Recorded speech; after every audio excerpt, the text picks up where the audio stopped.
తాకట్లో ఉన్న మీ బంగారాన్ని విడిపించి ఆ రోజు ఆన్లైన్ రేటుకి కొంటాం. Sharma gold company.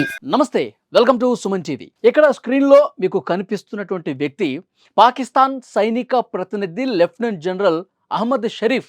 కారు కూతలు కూస్తున్నాడు. భారత్ మీద ఇంకా విషాన్ని చిమ్ముతూనే ఉన్నాడు. तुम हमारा पानी बंद कर दोगे, हम तुम्हारा सांस बंद कर देंगे. మనం ఎప్పుడైతే పెహల్గాం దాడి జరిగిందో వెంటనే భారతదేశం ప్రతిదాడి చేయలా. వెంటనే అమాయకులైనటువంటి 26 మంది ప్రాణాలను బలిగొన్న తర్వాత ఆవేశంతో ఊగిపోయి మనం రక్తపాతం సృష్టించలా, దాడి చేయలా పాకిస్తాన్ మీద. ఆలోచించాం. పాకిస్తాన్కి గట్టిగా బుద్ధి చెప్పాలని సింధు నదీ జలాల ఒప్పందాన్ని నిలిపివేశాం. అప్పటికైనా పాకిస్తాన్లో ఒక బుద్ధి వస్తుందని చెప్పి సింధు జలాలు ఆపేయటం వల్ల తీవ్రం అంటే తీవ్ర నష్టం పాకిస్తాన్కి జరుగుతుంది. అలాంటి దెబ్బ కొట్టింది భారతదేశం. 80% పూర్తిగా ఎడారిగా మారిపోతుంది సింధు జలాలు కనుక భారతదేశం నుంచి పాకిస్తాన్కి వెళ్ళకపోతే. సో ఇలాంటి దెబ్బ, చాలా తెలివైన దెబ్బ. పాకిస్తాన్ మళ్ళీ ఇలాంటి దాడులు చేయాలంటే భయపడే విధంగా ఒక అద్భుతమైనటువంటి నిర్ణయం సింధు జలాల్ని నిలిపివేయటం.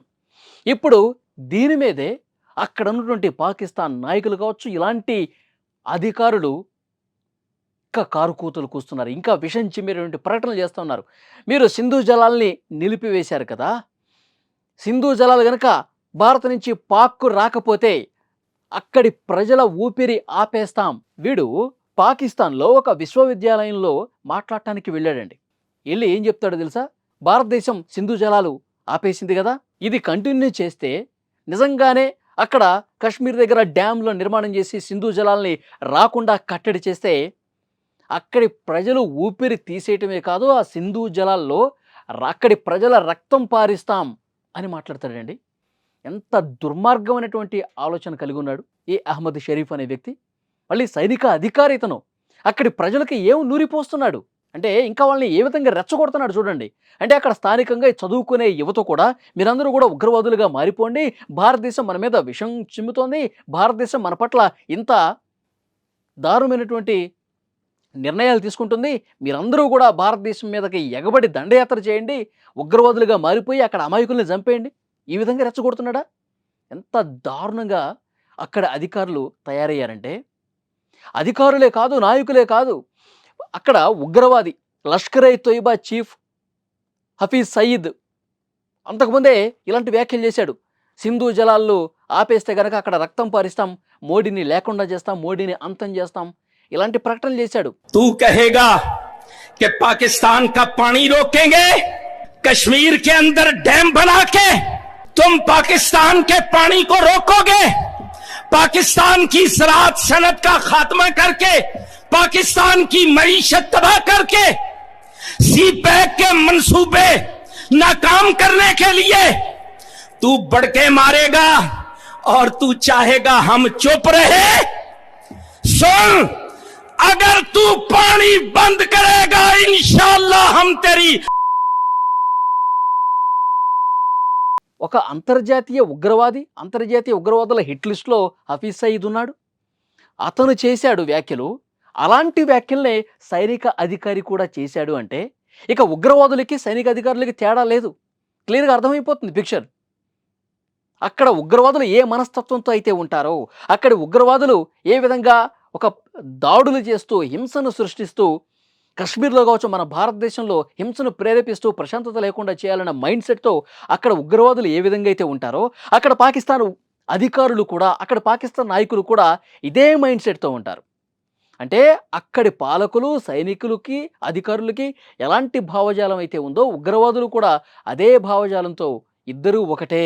అందుకే కదా భారతదేశం మీద ఉగ్రవాదుల్ని ఉసిగొలుపుతోంది పాకిస్తాన్ అని చెప్పి మనం ప్రపంచం ముందు పాకిస్తాన్ని దోషిగా నిలబెట్టేది ఇందుకే కదా. ఉగ్రవాదుల్ని పెంచి పోషిస్తున్న దేశం పాకిస్తాన్ అని మనం ప్రపంచం ముందు ఆవిష్కరించేది ఊరికే కాదు. అక్కడ స్వయంగా పాకిస్తాన్లో ఉన్న మంత్రే చెప్పాడు, ఎస్ మేము ఉగ్రవాదుల్ని పెంచి పోషించాం, ఉగ్రవాదులకు అడ్డగా ఉంది పాకిస్తాన్ అని చెప్పి బహిరంగంగా అక్కడ మంత్రి మాట్లాడంటే ఎంత దారుణం, ఎంత అమానుషమైనటువంటి ఘటనలకు పాల్పడుతోంది పాకిస్తాన్. అంటే వీళ్ళకి ఊరికే ఈ విధంగా మనం సింధు జలాలను నిలిపేశామని చెప్పి ప్రకటన చేస్తేనే వాళ్ళు హడలెత్తిపోతూ ఉన్నారు. అక్కడి ప్రజలు పూర్తిగా వాటర్ లేక చాలా దయ్యమైనటువంటి పరిస్థితి ఎదుర్కొనేటువంటి ఉంటుంది సిచ్యువేషన్ అక్కడ. అయినప్పటికీ పాకిస్తాన్‌కి ఇంకా బుద్ధి రాకుండా ఉగ్రవాదులు ఏ భావజాలంతో అయితే ఉంటారో అదేవిధంగా అక్కడి యువతను కూడా నూరిపోస్తున్నారండి. అక్కడ మీటింగ్‌లు పెడుతున్నారు, యూనివర్సిటీలకు వెళ్తున్నారు, రోడ్ల మీద చౌరస్తాల దగ్గర మీటింగ్స్ పెడతా ఉన్నారు అక్కడ నాయకులు, అధికారులు. ఇలాంటి వెధవలందరూ కూడా పాకిస్తాన్ భారతదేశం మీద ఇంకా ఆ పాకిస్తాన్‌లో ఉన్నటువంటి యువతను రెచ్చగొడుతూ వాళ్ళ మైండ్ పూర్తిగా కలుషితం చేసేస్తున్నారు. భారతదేశం అంటే మనకి శత్రు దేశం ఎప్పటికీ కూడా. మనం వాళ్ళ మీద దాడులే చేయాలి. మనం సరిహద్దులు దాటి భారతదేశంలోకి ప్రవేశించి అల్లకల్లోలం చేయాలి అని చెప్పి ఈ విధంగా నూరిపోస్తుంటే అక్కడి ప్రజలేమన్నా బాగుపడతారండి? అక్కడి ప్రజలేమన్నా వాళ్ళకి అభివృద్ధి కావాలి, సంక్షేమం కావాలి, అక్కడ చదువుకోవాలి, ఉద్యోగాలు రావాలి, పెద్ద పెద్ద కంపెనీలు అక్కడికి రావాలి, అన్ని దేశాల్లాగా మనం కూడా ప్రశాంతంగా బతకాలి.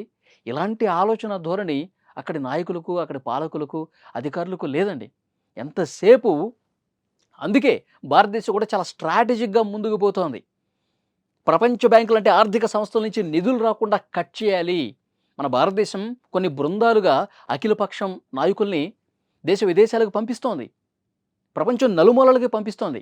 పాకిస్తాన్ ఉగ్రవాదుల్ని ఎగదోస్తోంది. ఉగ్రవాదక అడ్డాగా మారిపోయింది. ఇలాంటి పాకిస్తాన్‌కి మనం ఎలాంటి నిధులు ఇవ్వకూడదని చెప్పి మనం రిక్వెస్ట్‌లు పెడుతున్నాం. చాలా దేశాలకు తిరిగి ఆర్థిక సంస్థలను కూడా మనం రిక్వెస్ట్ చేస్తున్నాం. పాకిస్తాన్‌కి మనం సరైన బుద్ధి చెప్పాలి అని.